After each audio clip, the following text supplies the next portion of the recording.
Greetings, lovers of the beautiful game. We are back with another installment of the Yellow Corner as we bring you the preview of the AFL quarterfinal match between Mamelodi Sundowns and Petro de Luanda on Tuesday night at 1900 hours. It's the second leg as the first leg was played in Angola over the weekend. Raps, how are you? Besides the headache and the blocked nose, Kimanate Aizowena. No, I'm good. Where's the headache? Where does the headache come from? Hectic Saturday night celebrating the box win.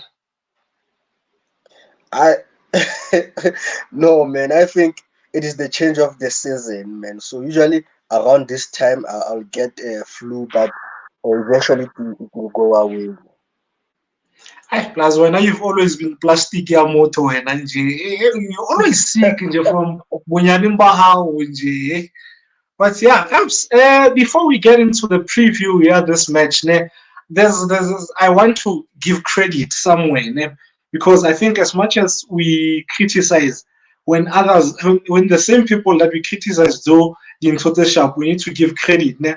I'd like to give credit to the organizers or managers, people who are managing this AFL tournament. I must say, the advertising, the branding, the marketing, and everything, the visibility, brand visibility, yeah, this tournament has been absolutely top class, man. Like, you see how they push on social media. They're in your face, like you feel it's there's a tournament taking place, So I must give credit. Yes, I was not happy with regards to the organization leading up to the tournament, but since the tournament started, I must say, Hore, I've been really impressed, and they should really keep it up, man. And on top of that, man, hey, the football has been magnificent, man. We've seen some of the best games, man. I mean, we saw Simba versus Ali on Friday, Sundowns away at Petro, man. Really good games, man. But yeah, it tells you that there's $4 million at stake, eh? Yeah, no, I think so far so good, man. I remember in our season preview how we're doubtful of this competition, but so far so good. I think they are doing very well, and I hope that they will keep the same standard up until the final of the African Football League. Yeah, no, it's you get excited, man, when you see tournament start as well, man. So hopefully the games continue. We continue seeing top quality matches, man. Let's get into the preview, man. Let's first touch on the game. Yeah, Ronaldo Petro, the first leg. How impressed or unimpressed where you got the first leg performance and the result?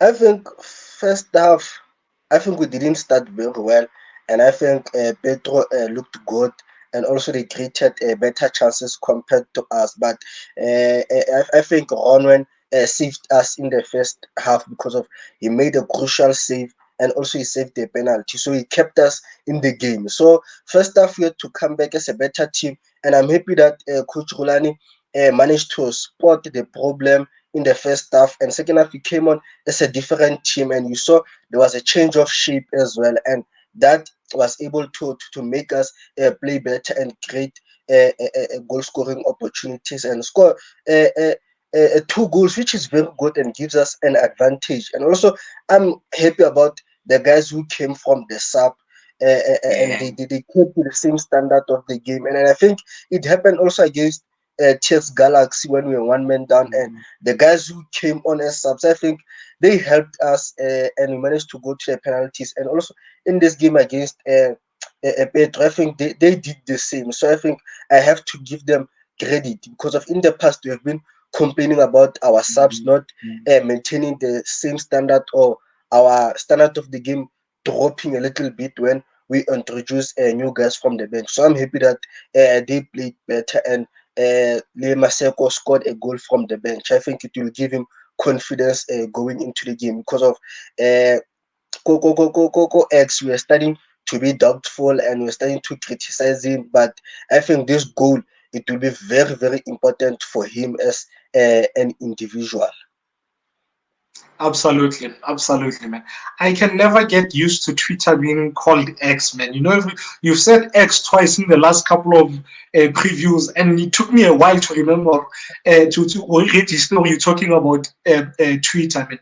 But yeah, I'm with you. I think the first half performance was so, man. Just like on Wednesday in the Cunning Black Label, but on Saturday, I thought, okay, it's maybe we're playing against a big team and away from home, and there's the goals and away goals that come to play. So I was not as mad or upset or disappointed as I was that Wednesday, you know. But yeah, second half, I think we took it a level up. We showed them we are Sundowns. We are the bigger of the two teams, and we imposed ourselves and our game on them, and hence we were able to get the two goals that we got, man. Let's move to the second leg, Raps. We're playing at home. We're going back to Loftus Versfeld.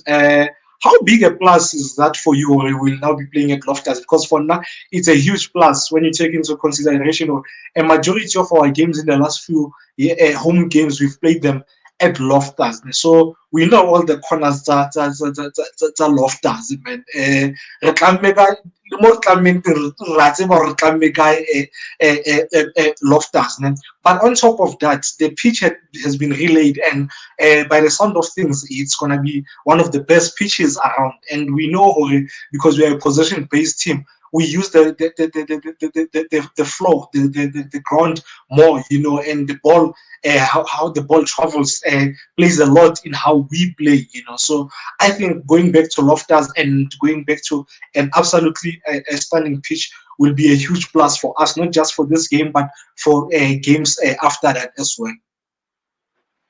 Yeah, and I think it is nice that we are going back to Loftus, and I heard that the pitch has been upgraded, so hopefully it won't take our players time to adjust to the new pitch. But I'm happy that we are going back to Loftus because of Loftus kind of gives us an advantage on the pitch because of its size when you compare it to Moripe Stadium. So I'm happy we are going back to Loftus, and also the attendance at Loftus, I think it's much better than when we are going Yeah. when we are playing go at Ridgeville. So I'm happy about those two that the pitch has been upgraded and the size of the pitch as well, and the number of fans that we normally see go when we are playing Loftus first field. Yeah, no, that's another great point that you highlighting. I'd forgotten about that. Perhaps when I did the preview at the first leg, Maestro, I asked him, will the fact that these guys lack match fitness be a factor, you know, in that match? I mean, I think I mentioned they had only played only three competitive games this season. And I think it showed in the more so in the second half. I think it showed in terms of the endurance. They looked like no, they were tired in the second half, and now that's when we took it a level up in the second half. I think it showed a whole lot where they do like a match fitness. Do you see this being a factor again on Tuesday? Definitely. I think first half, obviously, we saw that they did very well. They started very well. But second half, their tempo dropped a little bit. And as soon as their tempo dropped, that's where Mamelodi Sundowns started to find themselves and we started playing better. So I think in the second leg, you might witness the same situation where Sundowns are likely to have more control of the ball because of this is a team that has already played 5 games. If I'm counting even the first leg. So they haven't played too many games and too many games of consequences. But with Mamelodi Sundowns, it is different. Yeah, I agree. I think again on Tuesday they will start feeling it at some stage. Yeah, the game. They are 2-0 down, Raps, consider two goals at home. Do you think they will come here, Bali despondent, feeling sorry for themselves and just honoring the fixture and just play for pride? Or do you think they will give it a go again, a proper go? They will definitely give it a go. I think uh, when we played them in the CAF Champions League 2 seasons back at home, they won 2-1. So they came here to South Africa with a much better result. But in this scenario, the score doesn't favor them. So I think they have nothing else to lose because of Sundowns has the advantage. So they have to throw everything at Mamelodi Sundowns. And a 2-0 scoreline, man, it's not a bad scoreline. Anything can happen. If they score a single goal in the first half, maybe in the first half, maybe second half they'll come back as a different team. So I think if they get that early goal before Mamelodi Sundowns scored, I think I think they will definitely try to push Mamelodi Sundowns and look for the equalizer because of we've saw that Sundowns usually in the second leg they don't play quite well and they don't get those positive results. So I think uh, uh, Petro will try have a look at that and see what they can get out of that. Yeah, no. I mean, they have 90 minutes to turn this around. Coach Rulani in the press conference after the game, he referenced the journalist asked him, does he think the tie is over? And he referenced our game against TS Galaxy, whereby we came back with just 45 minutes and a man down. We came back from 2-0. So I think they will come. They've got nothing to lose, man. If they lose 5-0, I think it's better than just being there and honoring the fixture. And like I said earlier on, there's $4 million US to play for. So if that doesn't motivate you to fight and give everything, then nothing will, man. Let's talk about what we think we can expect from this tie-ups from both teams. I think Sundowns will look to start really fast, and try and kill the game early. I think if Sundowns gets a goal in the first half or early first half and it's 3-0, now it's more than just a mountain to climb. And I think Sundowns will. Another factor is that Sundowns will wanna finish it early and then manage the game and manage their legs because there are a lot of games coming in the next few days. I mean, if they win, they're playing the semi-final first leg at home on Sunday. So you score early, you relax. There's no need to rush everything and use into a lot of energy, preserve into energy. I think in the preview of the first leg, I said in some game they played car 3 or 5 to other people at the back, and I thought they would play car 4 because they're at home, but they played car 3 or 5, like I said, in the first leg. I think they will do it again. I think they will look to stay in the game. Even if it's 0-0 half time, it's still fine for them. So I think they will play that 5-4-3 and then play in transition with the hope of finding Gilberto, when they win possession and play the balls into the channel. And I expect Sundowns. I expect if Blesser starts, which I hope he does, to play a bit deeper. I think Blesser struggles when he plays up top. I think. I mean, the nickname, Fashion Carry, it comes from somewhere. He's great at fetching the ball and then carrying it forward. So I think at times when his starting point is more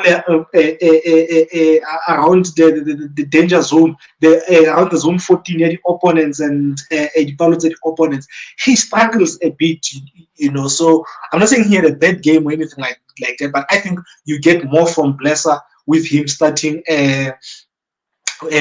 from deep. Pedro, we spoke about this Maestro, and they showed in that game their aggression on the wide channels. Their two best chances came from them being wide and then playing the cutbacks. The penalty came from there. That save from Goddess's shot. One it came from there. They will continue to do the same thing. So I think they'll do it again on Tuesday. What does Sundowns do to make sure we don't expose Ronwen?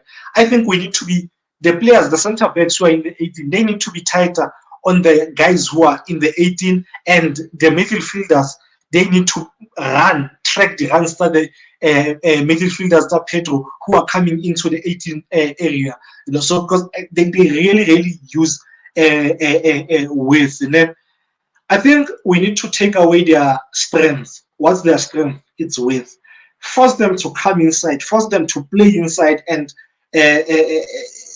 make it difficult for them to go wide and find Bo Gilberto, on the wide channels, Anderson and many others.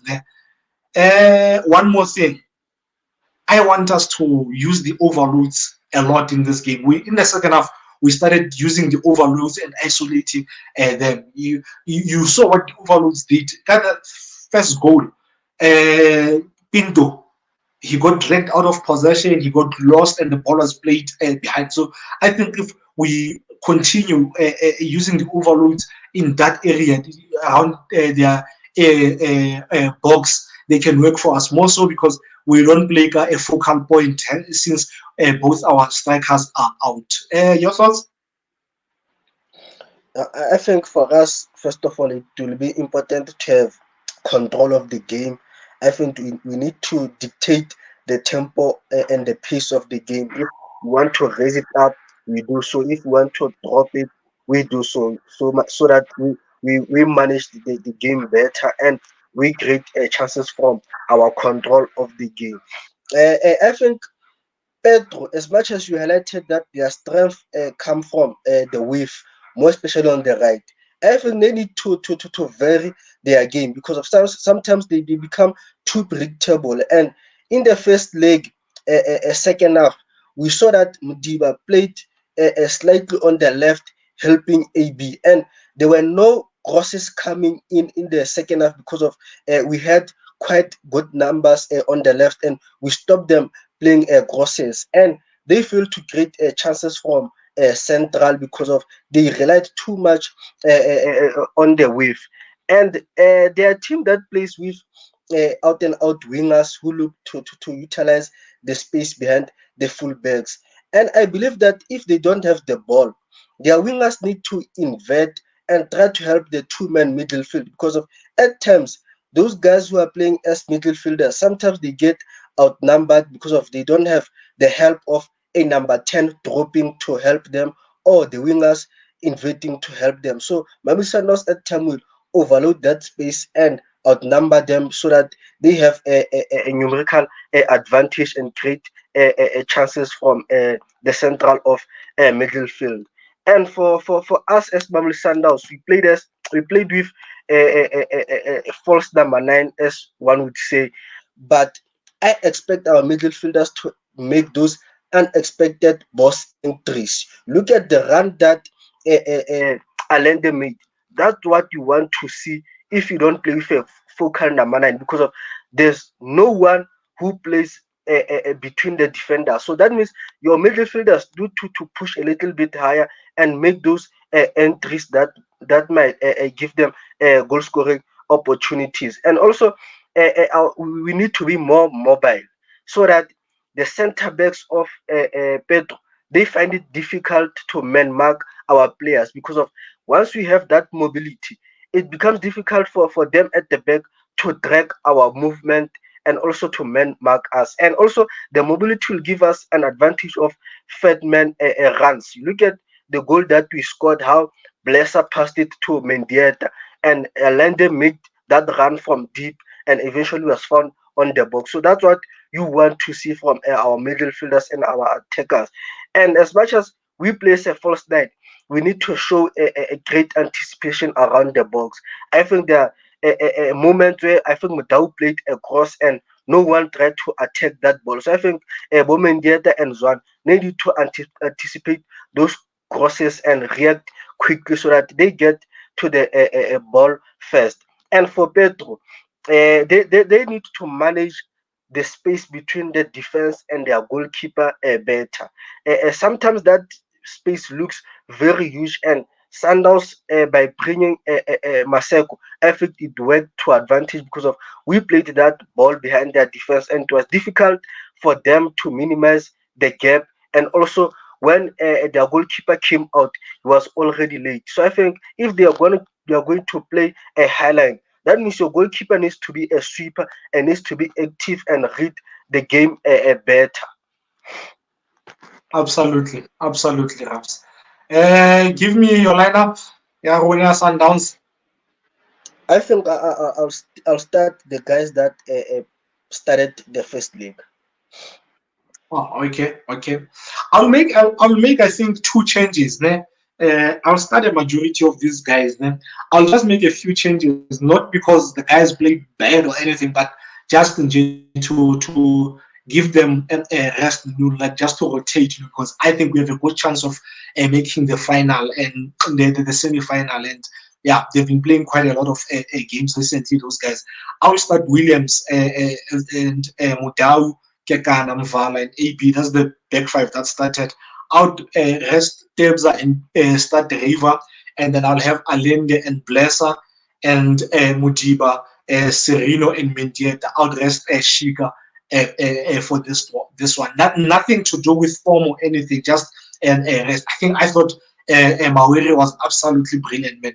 Tebza and Allende are wasting their time. We are wasting Tebza and Allende's time in South Africa. Oh, Those guys should not be playing in the PSL, and they are levels above this league here, man. Perhaps there are 2 points that I want us to touch on before we end this. Two players that I want us to talk about. Uh, how key is Gaston Sereno, who's come back to the fold? How key is, or will he be to our success?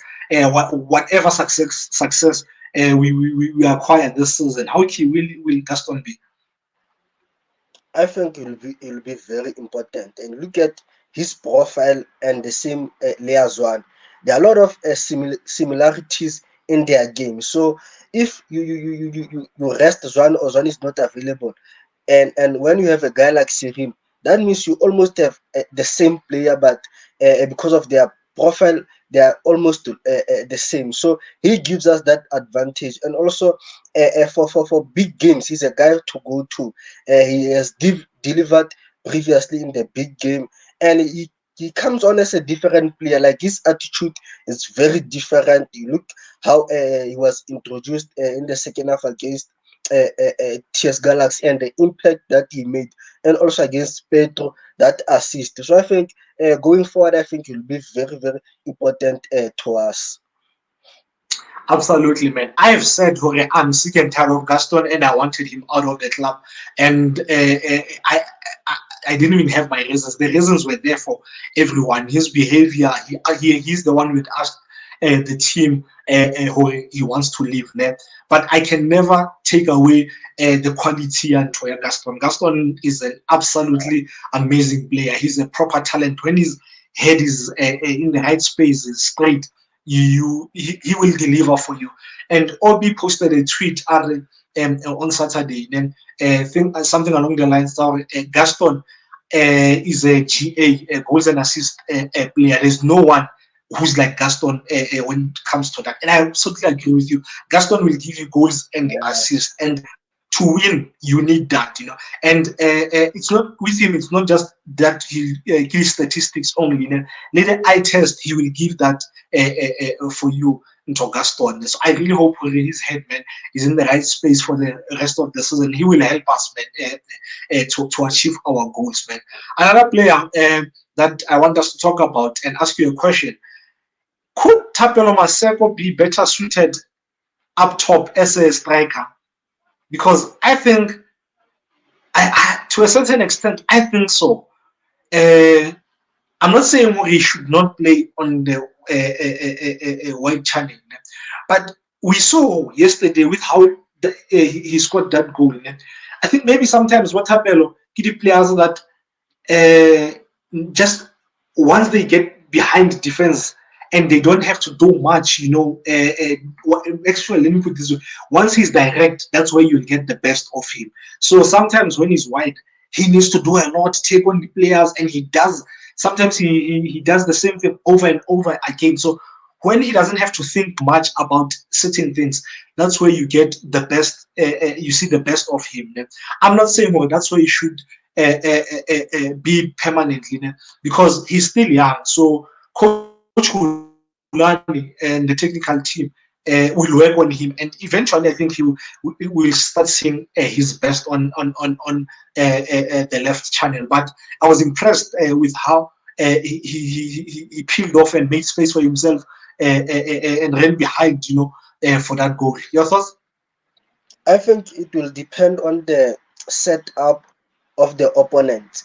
If the opponents are playing a low block and their middle field is close to the defense, that means there will be too much traffic. And for a guy like Marcel, I think he will struggle in those moments because of he needs space to run. So if there's no space, it will be difficult for him to play because of he relies on that space behind the defense to run to. So if the team is playing a high line, I think it will suit him better because of his pace and also his acceleration. But if the team is playing a low block, I think it will be very difficult for him to play, and also he will be not familiar with that position. He won't find enough solutions to try and avail himself. That's true. That's a great point, Raps. That's a very, very good point. But yeah, that's it. That's another installment of the Yellow Corner. Yeah, guys, the numbers are going, man. After this episode, yeah, the first leg preview, we saw a rise in numbers. So we're getting closer and closer to 1,000 subscribers. So tell everyone who hasn't subscribed, and those who come as visitors, please don't just visit and leave. Please do subscribe and spread the word. The Yellow Corner, man, the YouTube channel, yeah, Sundowns supporters, where we preview all Mamelodi Sundowns Football Club matches. Thank you guys for watching. Let's keep the conversation going on the comments section. Yeah, let's talk about the game, Jay, as a whole, the second leg, and how well do you think we'll do in this competition. Next time you will see us will be on Thursday. Hopefully, we'll be previewing a semi-final first leg match between Sundowns and Al Ahly, or Sundowns and Simba. Or if things don't go away, yeah. Before Rukwala, there's something that I wanted to speak about. We have a guy like Mutupa in our team, and we are forced to play with a false nine Mutupa Alite. So I think in January, I think we need to release Mutupa because of we can't have a striker and the team, and we're still forced to play without a number nine because of most of the time he's not available, but he's registered with the team. So I think January we need to let him go because of when Shalula is out, you expect Mtupa to occupy that position as a number nine, but Shalula is out, Mtupa is nowhere to be found. So I think January, man, we need to release him, maybe try to find another striker will be our second option. So with that being said, sharp Masandawana, sharp everyone, sharp Aizu. Hey, sharp, guys. Raps has just ended it, man. You will see us on Thursday. Sharp, Masanda.